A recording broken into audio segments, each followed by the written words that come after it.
Hey, it's Adrian Hernandez, Odyssey Sports and the Sporting Tribune, and we're sending you into the weekend properly. Big weekend in Vegas, per usual. Home opener, Raiders, Allegiant Stadium, still looking for that first win at home this season. NBC, big time game, Sunday Night Football. Luckily, we're joined by someone who will be a part of that broadcast, a three-time Super Bowl champion. He'll be a part of Football Night in America, and he has his double coverage podcast, among other things. Devin McCourty joining us. Devin, how are you, my friend? I'm good, man. How you doing today? Hey, man, we're chilling. And look, it's your first time on the show. And like before we get into the NFL and we get into the Raiders, like we want to bring you into the show really quick. So I got to let you know what I got going on. Around the station, I'm getting a lot of slack for two reasons. Number one, the love of my life went to go see Beyonce when she was here in Vegas. And I don't want to throw out how much money she spent for the tickets, but it was hefty, okay? And then last week, I was lucky enough, and now it sounds like I'm balling when I'm really not. I've just saved up this money. Last week, I took my son to Disney World in Florida. We did the whole week thing. We went to most of the parks. You know what I'm saying? And I got a lot of people giving us slack because number one, it's expensive, and number two, my son's 4 years old, and they said you did it too soon. You got to wait till he's older to remember. I'm all for the experience. What say you, Devin? You don't have a choice. I'm big on let's wait for Disney, but I don't call that shot. My wife calls that shot. So both of us, we need to do a better job of running our household and not running around it. But, it is what it is. You got to kind of fall in line and be super dad sometimes. Well, how much would you pay for a concert, though? Like preference. Like, I don't know who your favorite artist, band, or whatever. Like, how much would you pay? So my wife right now wants to go to the Usher concert out there in Vegas. And we wanted to go this summer, and we looked. And, you don't want to go to a concert and sit in the back. Like, I don't. I'd rather not go. So we were looking at tickets, and it was like $3,000. And I looked at my wife, I was like, we could go on a full vacation. And so we did that. We decided to spend the money and go on vacation. And now she's like, well, that was cool, but I still want to go to Usher. So I don't know. I don't know what my max is. It matters who I'm seeing, matters where I'm seeing it at. I spent good money to go to Chris Rock and Kevin Hart, and they had Dave Chappelle there, so that was well worth. Woo. I think that ticket was like $800, $1,000. That was well worth it for the experience. But I'd rather not spend a lot of money on a concert ticket. Well, listen, two things. First off, just hold strong for like 2 more months because the residency ends at the end of I know. November. And then he knows. He's like, dog, I know. I got the concert. I got every ticket available. And two, that might be the one concert that you want to be in the back to avoid some of the controversy that's been going on with that residency. But we'll leave it at that, and we'll get into some football things. And before we get into the Raiders, I kind of want to go around the league. And I want to start with the Cleveland Browns and Deshaun Watson. Because like to me, there is one parallel that I see with some of the struggles of him coming back, and kind of what's going on. And obviously it's for two different reasons, but I kind of see a Mike Vick similarity when Mike Vick came back and he worked really hard with Andy Reid, to become that passing quarterback and kind of changing his style. To me, Deshaun, like on Monday night, it just seemed, and I know Pittsburgh's defense is scary, and we're going to see it on NBC on Sunday night. And I know they're great, and I know they're well coached. But it just seemed Deshaun was lost out there. And as the game went on, the more confused he got. Of course, Nick Chubb out of the game for what happened. But still, it just seems some of these passes, like he threw it 20 yards into the stands. Like I've never seen that. What do you make of some of the troubles he's having on the field? Yeah, I think one of the hardest thing is, and I think that the Mike Vick comparison is pretty good because of the time off that they both had. And they were, they're both such dynamic athletes of, young in the game, playing quarterback, being able to run and make plays. And trust me, I know playing against Deshaun Watson a bunch of times when he was in Houston. But I think when you're not able to be in the game daily as a quarterback is so hard. And I think we're watching a guy try to get his rhythm, but also not get his rhythm like in the offense that he was used to or doing. He's getting his rhythm, with Stefanski in that offense. A little bit of last year where he came off being suspended. So mentally, like all of that, all those things that went into last year was tough. And then you finally have a normal offseason, this offseason.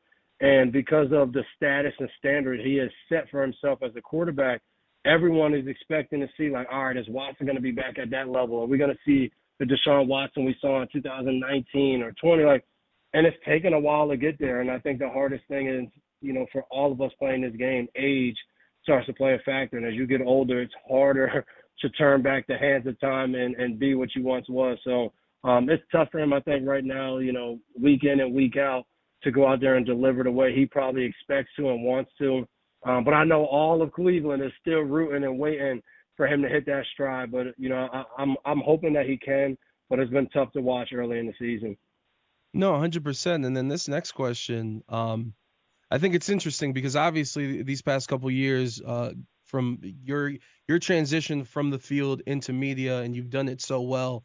And I'm kind of curious with this whole Justin Fields situation, where a lot of people. I mean, heck, even your time in New England and your head coach, like people would just be upset that the answers weren't interesting, right? And cookie cutter, like whatever you want to call it. And I think Justin Fields, he had a moment of honesty, where he was just like, "Hey, man, like." It's tough playing in the NFL, and it's tough being a quarterback. And right now, I'm struggling with it, and I'm not really reading everything like I should, but I'm working at it. And I don't think he threw anything under the bus. And of course, the media did what they did, and they did clickbait and stuff. And as a former player, like, could you just talk to me and give me some insight on some of those frustrations on, like, I'm not even going to tell them how I'm really feeling because of how it can be, how they're going to put it out to the world. Yeah, I mean, I always look at, I think one of the biggest things as a player is, like, you can't see the media as, like, this big bad enemy, because that's not what it is. You control what you want to say, no matter the question. And, everybody they might not like it, but I think for him, what goes on of the game plan, how it's executed, that's for your team. That's for that building.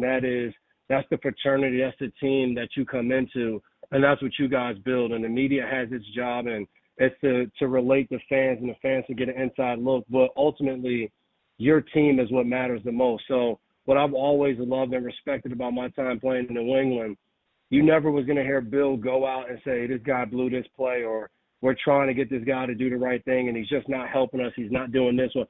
Like, in our meeting, though, when you walked in there, he was ripping guys. He was telling guys what they need to do better, and that was what we had. And if a player has something to say to a coach, that happened in there. Like, hey, coach, like, the way you're showing me to do this is not helping me. Like, this is not constructive. And that's where you handle that. I think anytime you mention, and I don't think he did it intentionally, I think it's a lesson learned. But when you're starting to mention what you're struggling with, and then, they ask you a question like, could it be coaching? And then you say, yeah, you have to know where that's going to go. So I think he learned a lesson, and I think you saw that. I thought it was mature for him to say, you know what? I don't like the way this kind of was delivered, or what's the name? I'm going to go back and talk again. And you don't usually see players do that in one day. And he went back, and then you saw him and his coach hugging on the field. I think it's all laughing and joking. Like, guys have thick skin in the locker room. You move on fast. But I thought it was a learning lesson for him. I got to say, man, as a fan of the sport, like, it's just interesting with the NFL and football. Like, I think that 98% of the audience doesn't really understand everything that goes into what we see on the field. And when we get these moments of honesty, like, to see that happen to now, like, that's going to happen less and less is disappointing. And speaking of disappointment, I'm going to be honest with you. I have a lot of disappointment in the Raiders and what they're doing. And that's a weird way to start off as we talk about the Raiders, but I guess we'll start here, of course, with your experience in New England. Obviously, you're on the defensive side, but kind of, if you could, just give us some details on your relationship with McDaniels and Ziegler with your time in New England with them. Man, those are two of the best guys I got to be around in New England. Obviously, with Dave being in the front office, laughing and joking was a lot of our relationship. Those guys all played together in college, so I would get on them about playing at John Carroll, and they were all, Josh and Dave were close there, and different things like that. But no, I think my relationship with them has been really good over the years, and it stayed that way. I talked to Dave a little bit this off season with what they were doing and different things like that. It was a lot of fun last year in training camp, being able to go down there and be around, the Raiders for a week. Obviously, the coaching staff, a lot of familiar faces on the roster, players. So it's always good for me to be around those guys, and I think the world of them. And I want to ask you and kind of get your perspective on how I see things. It's a little weird to me, Jimmy G. The pass protection has been good. He's just not, to me, he's not making faster decisions. And obviously, Jimmy G is not a deep throwing quarterback. And I think last year, despite Derek Carr's struggles, the one thing is that he kept the defense honest throwing that deep ball and having Devontae Adams, and so much attention being paid to Devontae Adams paid dividends to Josh Jacobs. And now when you have a quarterback that can't throw the ball deep, the box has gotten smaller, more people up front, with Josh Jacobs, and obviously him only having, I believe, 55 rushing yards this season so far. What do you make of some of the offensive struggles for the Raiders so far in the season with these first two games? Yeah, I mean, I think for one, I think it's so hard for fans because you want instant gratification. You want your team to be the best looking team in the NFL every Mm-hmm. week, no matter what. That's every fan. You're a diehard fan, and a lot of times, from a fan standpoint, like you said before, you don't fully understand what goes into that or how hard it is. And I think for that offense, they're still developing. Josh Jacobs missed all of training camp. You have a new quarterback.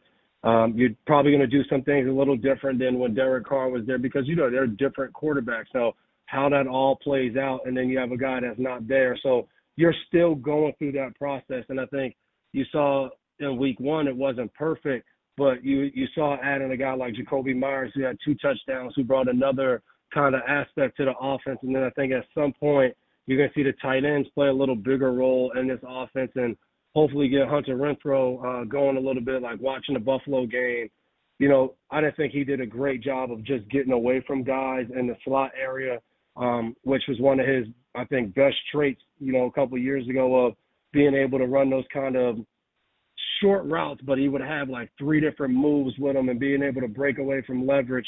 I thought Teron Johnson did a really good job on him at different times in the Buffalo game in the slot. But, you win week one and you find a way to win a gutsy win against a division opponent. And then week 2, you go against a team that honestly is just better than you.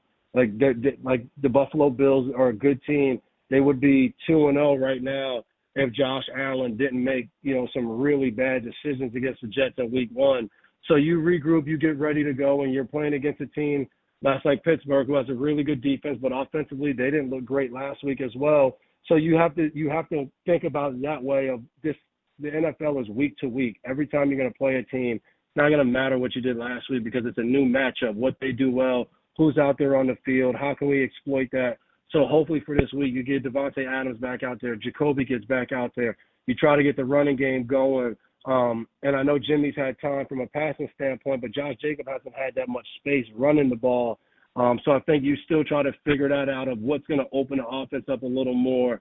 And I think that is something that they're going to have to focus on, and Josh is going to have to do a good job, him and Lombardi of dialing it up and having good play calls to open things up and really get that offense going. Devin, I'm going to give you a round of applause, my man. You brought in some positivity.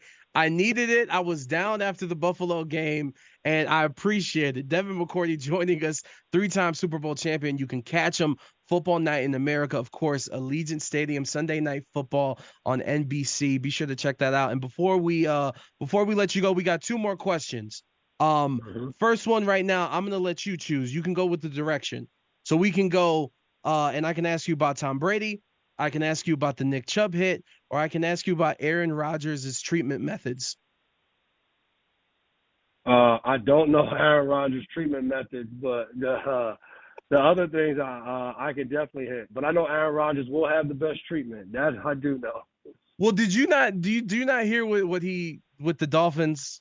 Did you hear this story? Like, this is real. Did you hear this or no? No, I didn't. Okay, here we go. Buckle up. And then I'm going to tell you, and if you don't want to comment on it, we can speed past it. But when he was on with Pat McAfee, he said in this treatment, obviously he ruptured his Achilles. He says that he likes listening to Dolphins' sex noises to help him speed up his recovery. Yeah, I don't know how that helps, but hey, man, the guy knows what he's doing. So hey, if you're going through an Achilles injury and you're a football fan and you understand the greatness of Aaron Rodgers, all I'm saying is you might want to try that out. Hey, man, everybody's got to do what they got to do to be on the field, okay? And we'll leave it at that. Fair enough. So we'll close out with this. And I need you to think very hard on this one. You have one thing in your house that you have to show someone because you want to impress them. one thing in your house, your front yard, your backyard, your garage, it doesn't matter. What is the one item that you're showing them? I got 3 of them. My Super Bowl rings. What if you had to pick one though? Is it the first one? Like, is that one like the first child you loved a little bit more? No, it's the last one I won with my brother. It'd definitely be that one. Straight up. And by the way, you can catch Devin and his brother Jason on the Double Coverage podcast tonight or this Sunday night on NBC Football Night in America. For your first time on the show, we had a hell of a time. Devin, thanks for the insight, brother. I appreciate you, man. Have a good one.